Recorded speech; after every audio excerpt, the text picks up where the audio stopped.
Hello everyone, एक बार फिर से आप सबका स्वागत है आपके चैनल बाय इंजीनियर्स में। जैसा कि हम क्लास 10th की फिजिक्स पढ़ रहे थे, आज हमारा न्यू चैप्टर है। चैप्टर का नाम है इलेक्ट्रिसिटी। सबसे पहले हम समझते हैं इलेक्ट्रिक करंट और इलेक्ट्रिक सर्किट क्या होता है।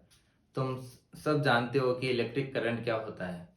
जो वायरों में जो फ्लो होता है, जैसे अपने बल्ब वगैरह ये जलते हैं, पंखा चलता है, ये सब किससे चलते हैं? ये इलेक्ट्रिक करंट की वजह से चलते हैं। अब इलेक्ट्रिक करंट क्या होता है? इलेक्ट्रिक करंट समझो कि तुम्हें एग्जाम में पूछ ले कि इलेक्ट्रिक करंट क्या होता है। सबसे पहले ये सर्किट समझो। सर्किट के अंदर क्या क्या लगा हुआ है? ये क्या है? सेल। सेल का मतलब जानते हो सब। सेल का मतलब होता है बैटरी। ये क्या लगा है? बैटरी। ये की यानी बटन स्विच। जैसे अपने बटन चालू बंद करने के लिए होते हैं ना, पंखे का बटन हो गया, बल्ब का बटन हो गया, जो घर में बटन होते हैं वो की। ये क्या है? बल्ब, लट्टू। ए यानी ये क्या है? ये एमीटर है। एमीटर क्या काम आता है बताओ? एमीटर काम आता है करंट को मेजर करने के लिए। मेजर करने के लिए हमें किसका यूज करते हैं? एमीटर का। ठीक है, एमीटर हो गया। ये डायरेक्शन दी है, किस चीज की डायरेक्शन है ये? ये है करंट फ्लो की डायरेक्शन। करंट फ्लो होता है कैसे? पॉजिटिव से नेगेटिव की ओर। कोई पूछे कि करंट कैसे फ्लो होता है? पॉजिटिव से नेगेटिव की ओर।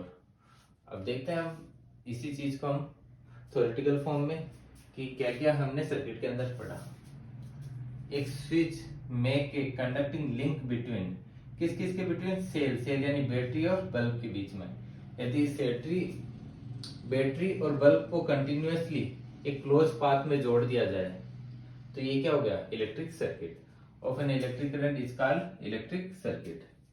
आ रहा समझ में? एक बैटरी और बल्ब को एक क्लोज पाथ में जोड़ दिया जाए तो उसको हम क्या बोलेंगे?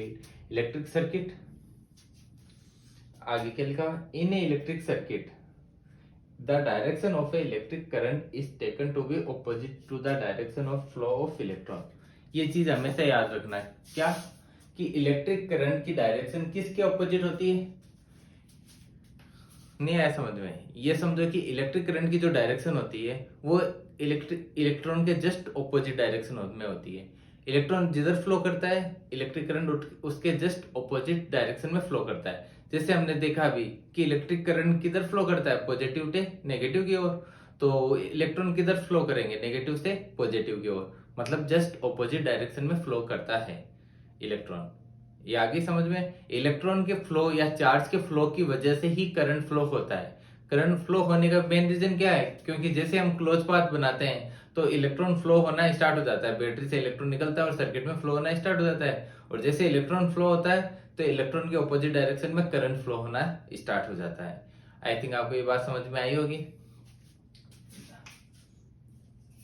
देखो, in a electric circuit the direction of electric current is taken to be opposite to the direction of flow of electron.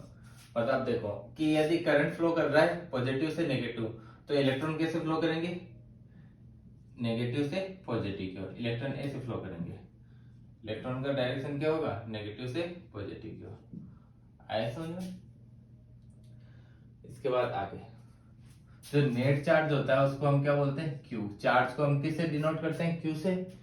और flow of any cross section area. Cross section area मतलब ये जो सर्किट ये क्या है? Cross section area हो गया close path of a conductor. ये क्या है? Conductor wire. वायर कंडक्टर ही कंडक्टर हो जाता है। इन टाइम टी, एक टाइम में एक नेट चार्ज फ्लो होना। अभी मैंने बताया कि चार्ज का फ्लो होने की वजह से ही करंट फ्लो होता है। तो नेट चार्ज फ्लो होते ही किसी क्रॉस सेक्शन एरिया में किसी टाइम के अंदर, तो उसे हम क्या बोलते हैं? करंट। करंट को कैसे डिनोट करते हैं? आई से। तो आई इक्वल टू क्या होता है? Q upon T. क्यू मतलब चार्ज फ्लो, टी यानी per unit time. Per unit time में जो चार्ज फ्लो होता है उसी को हम क्या बोलते हैं? करंट। आई समझ में आपको ये बात? तो कुछ चार्ज कितना होता है अपने पास? एक कूलाम में कितना चार्ज होता है? तो बता सकते हैं? एक कूलाम में चार्ज होता है 6 इंटू 10 की पावर 18 इलेक्ट्रॉन। लिखा हुआ ना, unit of electric charge in coulomb. Coulomb को किससे डिनोट करते हैं? कैपिटल सी से। कूलाम को डिनोट करते हैं कैपिटल सी से। तो एक कूलाम चार्ज के अंदर कितना इलेक्ट्रॉन हो जाएगा? 6 इंटू 10 की पावर 18 इलेक्ट्रॉन। आगे समझे? Unit of electric current is क्या होती है, इलेक्ट्रिक करंट की यूनिट क्या होती है, एम्पियर। ये भी आपको पता होना चाहिए। और एम्पियर को डिनोट करते हैं किससे, कैपिटल ए से। अब समझो एक चीज, मुझे करंट मेजर करना है, मुझे चार्ज पता है कितना है, 1 कूलम। चार्ज 1 कूलम में, 1 कूलम के अंदर कितना होता है, 6 × 10⁻18 इलेक्ट्रॉन। और टाइम मैंने मान लिया कि 1 सेकंड, 1 सेकंड के अंदर जो फ्लो है, ठीक है, तो नीचे 1 आ गया। आ रहा है समझो आपको ये चीज। तो मेरे पास आई कितना आ गया, 6 × 10⁻18 इलेक्ट्रॉन फ्लो हो रहा है।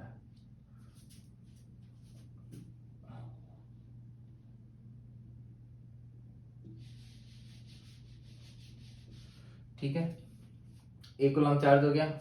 अब यूनिट ऑफ इलेक्ट्रिक करंट क्या हो गया, एम्पियर।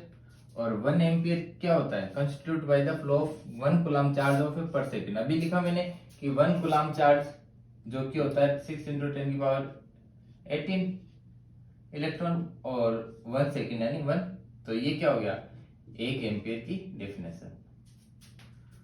1 एम्पियर क्या हो जाता है, 1 coulomb charge flow in 1 second. Charge का अमाउंट बहुत ही कम होता है तो हम उसको क्या डिनोट कर देते हैं, मिली एम्पियर। और मिली कितना होता है, 10⁻³ ये सबको पता होगा, मिली, माइक्रो, नैनो वगैरह, ये यूनिट आपको पता होनी चाहिए। ठीक है, तो 1 मिली एम्पियर में होगा तो हम माइक्रो 10⁻³ एम्पियर कर देंगे, और नॉर्मल होगा तो उसको हम एम्पियर लिख देंगे। ठीक है, अब जो ये मेजर करता है करंट, इसको हम क्या बोलते हैं, एमीटर। ये मैंने अभी बताया आपको कि इंस्ट्रूमेंट कॉल्ड एमीटर, जो कि क्या मेजर करता है, इलेक्ट्रिक करंट। पूछते हैं डायरेक्ट, इलेक्ट्रिक करंट कौन मेजर करता है, एमीटर। ये आपको पता होना चाहिए। In a circuit the always connected in series, ये भी चीज पता होना चाहिए कि एमीटर होता है वो सीरीज में कैसे, मतलब सर्किट में कैसे कनेक्ट होता है, सीरीज में कनेक्ट। ये आप पढ़ चुके हैं, सीरीज और पैरेलल क्या होता है। जब सर्किट के अंदर ही कनेक्ट होता है तो उसको हम सीरीज बोल देते हैं, और जो सर्किट के बाहर पैरेलली कनेक्ट होता है तो उसको हम पैरेलल बोल देते हैं। तो ये कैसे कनेक्ट होता है एमीटर, सीरीज में, ये पता होना चाहिए। एमीटर क्या काम आता है, एमीटर आता है करंट को मेजर करने के लिए, ये भी चीज आपको पता होना चाहिए। इसके बाद है electric current flow in a circuit from the positive terminal to cell to the negative terminal to the cell through the bulb और एमीटर। ये आपको सबसे पहले स्टार्टिंग में बताया था मैंने, करंट कैसे फ्लो होता है, सेल के पॉजिटिव टर्मिनल से किधर की तरफ, नेगेटिव टर्मिनल की तरफ, और किसके थ्रू, ये क्या है, बल्ब, एमीटर और की के थ्रू। आगे समझे, की बंद होगी तभी तो करंट, क्लोज पाथ होने पे करंट फ्लो होगा। करंट की एक बेसिक ये चीज नीड जरूरत है, यदि एक कंडक्टर है और वो क्लोज पाथ में, यदि वो क्लोज पाथ में नहीं है ना तो करंट फ्लो ही नहीं होगा। मैं बैटरी लगा दूं, बल्ब लगा दूं, एमीटर लगा दूं, सब कुछ लगा दूं और स्विच चालू ही नहीं करूं, जैसे अपने पंखा जब तभी चलेगा ना तब मैं स्विच चलाऊंगा, यदि स्विच चालू नहीं करूंगा तो पंखा कैसे चलेगा। तो सबसे इंपॉर्टेंट है स्विच चालू या बंद करना। स्विच चालू नहीं करूंगा तो सर्किट क्लोज नहीं होगा, तो क्लोज पाथ होना जरूरी है। तो क्लोज पाथ होगा तभी इलेक्ट्रॉन फ्लो करेंगे, और इलेक्ट्रॉन फ्लो करेंगे तो उसके ऑपोजिट डायरेक्शन में करंट फ्लो करेगा। आई थिंक आपको ये बात समझ में आ गई होगी कि एक सर्किट क्लोज सर्किट होना जरूरी है करंट के फ्लो होने के कारण। ठीक है, तो आज के लिए हम इतने समझते हैं, इलेक्ट्रिक करंट और इलेक्ट्रिक सर्किट क्या होता है, कूलम, एम्पियर, ये हमने पढ़ा। एमीटर के बारे में पता होना चाहिए। करंट का फॉर्मूला क्या होना चाहिए, ये फॉर्मूला डायरेक्ट न्यूमेरिकल में यूज होता है, I=Q/T। ठीक है, 1 कूलम चार्ज में कितने इलेक्ट्रॉन होते हैं ये मैंने आपको बता दिया। और करंट कैसे फ्लो होता है, सर्किट क्या होता है, फ्लो ऑफ इलेक्ट्रॉन की वजह से करंट फ्लो होता है, ये सब मैंने आपको बता दिया है। तो आज के लिए इतना ही, आगे हम इस टॉपिक को पढ़ेंगे अगली क्लास में। तब तक के लिए धन्यवाद, मिलते हैं अगली क्लास में।